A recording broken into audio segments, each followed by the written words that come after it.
Жохон охиноор хамгаалуулдаг чамд ирээдүйн чи өөрийнхөө бүх хүч чадал, өвдөл, дурсамжаа дамжуулж чамайг аврах гэж ирвэл чи бэлэн байх уу? Өнөөдөр би та нарт Daiki Tobayashi зохиолчийн манган дээр үндэслэж 2023 оны 10 дугаар сараас 2024 оны 3 дугаар сарын хооронд цацагдсан Silver Link студийн бүтээл болох Ragnar Crimson анимыг ярьж өгөхөд бэлэн болоод байна. За тэгээд бичлэг эхлэхээс өмнө дардаг зүйлсээ дараад бичлэгэндээ орцгоё. Нэгэн том биетэй лу урт цагаан өстэй мууцсан нөмөрхтэй ногоов төрнөттэй залуурууд ирсэн боловч залуу луу руу харахчгүйгээр ердөө нэг гараараа л хөлдөөж алчхаад болоогүй байна.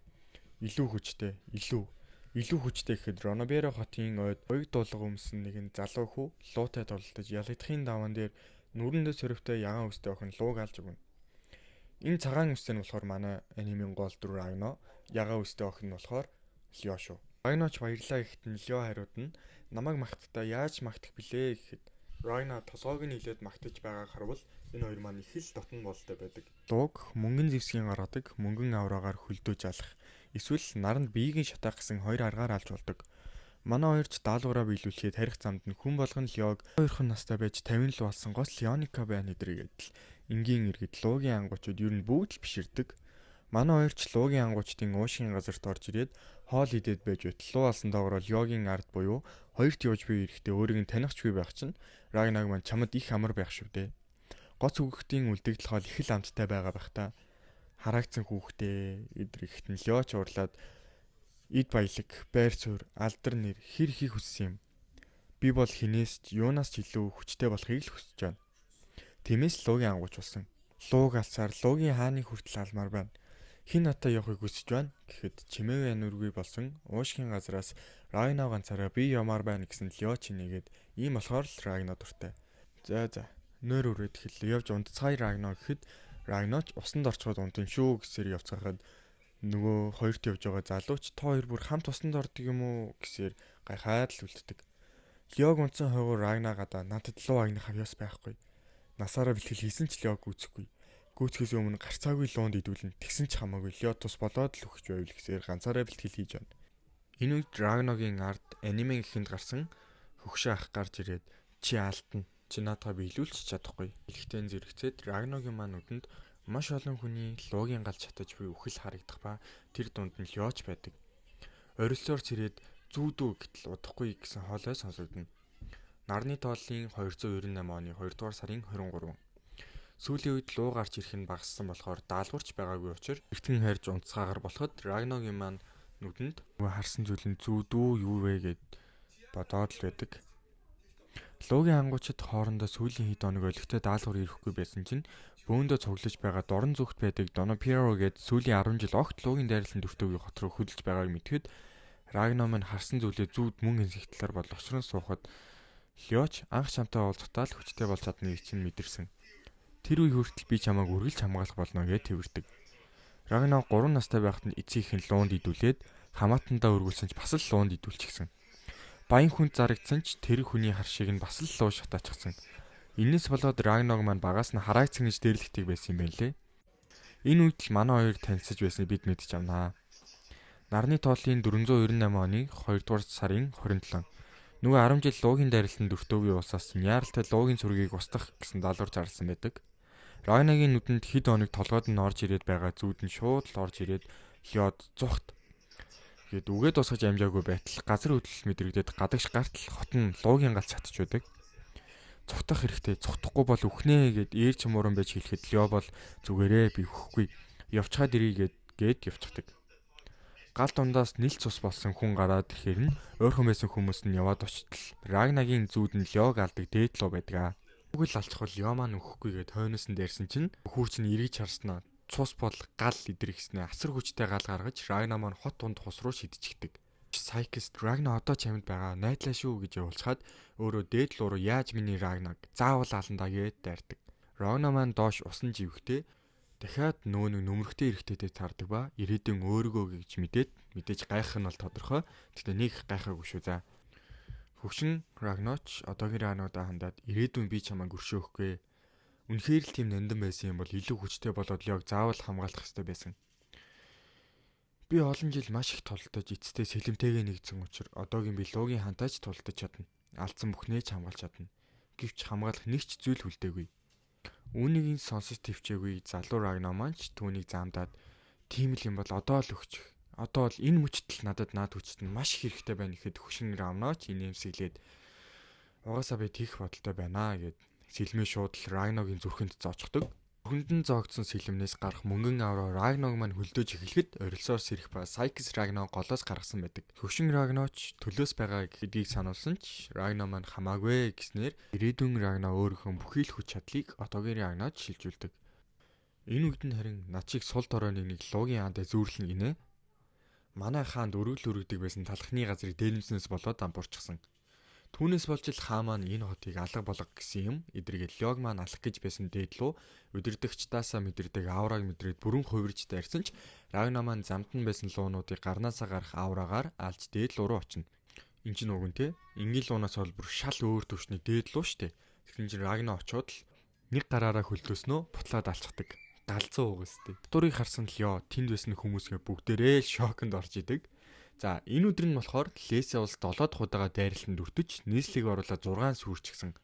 Харин луунуудын хувьд өнөөдөр үхлийн мурхтан төрсөн өдөр байлаа. Маргааш болж Лё эрүүл саруул байхыг харсан Рагнач Сайдсын асуултыг ч тоолгүй буцаад унтаад өгнө. Нэг агуйд цомоо барилдаг юм уу гэмээр бүдүүн луунд нэг тогож 3 үйлчлэгчтэй ирээд хоол өгөхт нь хоолыг нь магтснаа. Гэхдээ яаж чиний амтыг гүйцэх хүснэ гуруулан нь идчихдэг. Сүүлийн мэйтэд бурхан энэ хотыг устгах гэсэн болохоор бүгдийг нь идэж болно гэсэн үг гээд идэх гэж байна. Энэ үед нь харин хот сонин модны үндэс шиг зүйлийн дайралтанд бараг бүхэлдээ сүйдчихсэн байдаг. Бодвол саяны бүдүүн лууны хүч юм шиг байгаа. Лё маань ч 10 дахь модоо тасалчаад байж байтал хэдэн үндэс Рагнаг маань унтаагаар нь өргөд гаргаад ирэхэд нь Лё хамгаалах гэж байгаад аюулд ороход Рагнач аюулыг мэдрээс ирээд эргэн тойрноо цэвэрлэхэд түрүүний бүдүүнийг мэдрээд шууд л байга газар руу явах замдаа Лёг аварсан гэж санаагаа амраагаад унтаж байжээ. Ингээд өөртөө уурлаад Лёгийн дуудаж байгааг сонслохоо хаяад явчихдаг. Бүдүүн лууч Рагнаг хараад наана зогс мөнгөлөг үстэй эдэр гэж хаад нүүрэн дундаараа нистлээ өшөглүүлдэг. Надтай ойр цөмхөн үгүй болохыг ирээд үгээс мэдэрсэн. Би бүх лууг ална. Өөр сонголтгүй эдэргээл амар аавра засварлтал хажуунаас нөгөө арай идүүлээгөө байсан мэйд зүгээр үү гэхийг сонсоод харснаа. Чи энд юу хийж байгаа? Чи өөрөө намайг олжээ эдэр гэдэг. Нөгөө эмэгтэй нь хүн андуураад байна. Энд чинь Рагна тэр эмэгтэйгийн нэр нас эдрийг нь хэлээд чи бол далавчтай хаан. Луугийн 1-р судал. Далавчтай овгийнхны өмнөх үндэслэгч. Харин луунуудын хувьд луугийн бурхныг алахыг завдсан урагч. Намайг ашигла. Би ч бас луунуудыг алмаар байна гэхэд нөгөө охин ч гайхаад хүн андуураад байна л гэдэг. Энэ үед Лёч ирээд ямар хурдан юм бэ гэдэр гэтэл нөгөө бүдүүнээ чинь үхээгүй яг жинхэнэ дүрхэндөө яг бүрөө орчихсон нэг мөн хүн юм байж яаж 8 дугаар суудлын намаа гэх гээд ярьдагч Рагна бол мөнгөн аавран герначиг бөмбөлөг идүүлэнгүүтээ дэлбэргээд дэлбэлээд алцдаг. Рагна Лёгоос гуйх зүйл байна гэснээр үргэлжлүүлээд хотын хүмүүсийг дагуулад хэлийг даваа. Би харин хийх юмтай болохоор үлдлээ л гэж авсан. Лёч уурлаад үгүй хамт явна эдэргээд маргалахад Рагна Лё хоёр анх уулзахад Лё дороонууд нь эхлээд үхдэг. Луунаас хүчтэй байвал үхэхгүй гэж хэлж байсныг нь өөрт нь сануулад чи дорой болохоор хамтдаа байсан ч үхчихнэ. Үүнийг нь сонсон Лёч уурлаад бүхчээрээ дайрсан ч Рагна бол мангар амархан хачдаг. Зураглал солигдоход Лё маань ч хил дагаад Сайкстай уйлаад л явж байхыг Рагна маань ч нүлмэстэй нүдээр харан явуулнаа. Ирээдүйн Кримсон гээд нөгөө нэг шулам шиг эмэгтэй Рагнад өөрийг нь гол. Гэхдээ тийм ч амархан итгэхгүй байх гэсэн болохоор Рагна ч итгэлийг нь олох гээд Лёгийн төлөө хийж сурсан бүх юмаа ярьцдаг. Бүр усанд хамт ордог байснаа хүртэл хэлээд баясгаа. Нөгөө Crimson гээд байгаа охинч бүр шок. Яасан ч үгүй л хийж байна. Тэгсэн чинь манай Рагна халуураад ухаан алдаад унцдаг. Энэ үдэн Crimson тэгээд ирээдүйн Рагна хоёр яаж учирсан тухай харуулдаг. Өөрийгөө луу гэхэд нь Рагна шууд л алсан ч өөр газараас гарч ирээд ахаад алсан ч бас л өөр газараас гараад ирсэн. Би ч бас бүх лууг алмаар байгаа болохоор хамтрая гэсэн юм лээ. Ухаан алдсан хойгоор нь аль хэдийн биеийг нь судалчихсан гэдгээс нь харахад энэ эмэгтэй яалчгүй Crimson гэдэг нүү шулам шиг эмэгтэй эдэн баттайч Рагнад болохоор хүн андуураад байна л гэсээр байдаг. Дотроо бод итгэмээргүй хүчтэй юм аа. Туршиж үзмээр байна. Бүгдийг нь алмаар байна. Ингэж тоглолгүй ямар их удаа вэ гэд энийгээд л үжидэг. Яаж яг тайгүй зэвүүн инэнэ. Хотынхны явсан чиглэл рүү хідэн л уяаж байгаа харсан Рагнач та нараар тэгүүлэхгүй шүү гэд Crimson баруун гартаа бариад хойноос наруутаг үлдээргүй. Нэгийг нь агаар дээр өшөглөж унгаагаад буухад бусдын ч бууж ирээд арихт нь мөнгөн авраагаараа мангар олон сэлэн бүтээгээд өөдөөс нь харваад хүү нисгээд хүү бүгдийг нь зоох юмгаа алахыг харсан. Нэг илтийг нь барьж үзээд Элдний хувьд мууч энгийн луунд хүрэхдээ дид алж байна. Ийм зэвсэг бүтээлгээд айрын бүрдүүлж удирдвалч гээд зөвүүн инээснээ нэг слайм шиг юмар пөөлччихдөг. Нөгөө слайм нь болохоор бүх лууг дорхноо л идчихдэг. Кримсон ч жинхэнэ төрхөндөө хувраад Рагнад надаас урвал үхэл түргэг хор гээд нэг жижиг шилтэй шингөө өгөөд энэ миний даатгал болог гэхн Рагнач эргэлзэхгүй уснаар манай хоёр хамтрахаар болноо. Салхи бит хоёрын хамтрал идрэгс нэг уран зохиол сонирхдаг юм уу гэмээр нэг луу хүмүүсийг алж буугаар 3 дугаар анги маань эхэлнэ. Тэр авийнхан луугийн ангуучид дийлж чадахгүй үхэхийн даван дээр манай хоёрч машиндаа хурж ирээд Рагна бүх лууг алах оронд Кримсон Рагнаг үхлийн мурхан өөрийгөө түүнийг туслах шийдтэн гэж танилцуулаад Рагнагийн хийсэн мөнгөн зэвсэгтээ айрын бүрдүүлэх мухруултаа эхлүүлдэг. Нэрээ энэ ертөнцид нь шидтэн бараг байдгүй болохоор Кримсон ч нөгөө Исламаараа төрөний луунуудыг идүүлээд хүмүүс асуухт нь энэ миний шид байгаа юм гэснээр бүх хүмүүс шид иж гайхалтай юм гэсээр итгэждэг. Хүмүүс ч тэр хоёрыг төрөний салхин дээдлүүг алж өгөхээ гуйхт нь бусад хүмүүс чинь яасан юм бэ?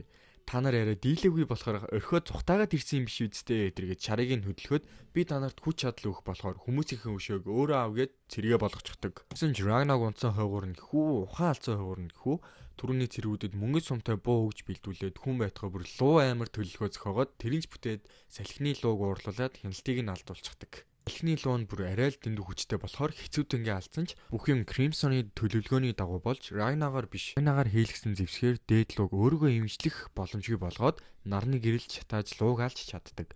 Энэ луу нууг нь 3 дугаар суудлын айгүй хүчтэй луу боловч хүмүүсийг хитрхи басаа жихэн төрхөндөө хөрч амжилтгүй алуулчихсан шүү. 3 дугаар суудлын лууг алчихсан болохоор манай хэд зам салж Кримсон тэр хэдээс салахтаа намайг март гэд өөрийгөө мартуулснаар хүмүүс үхлийн бурхан талархлаа илэрхийлээд салцгаана.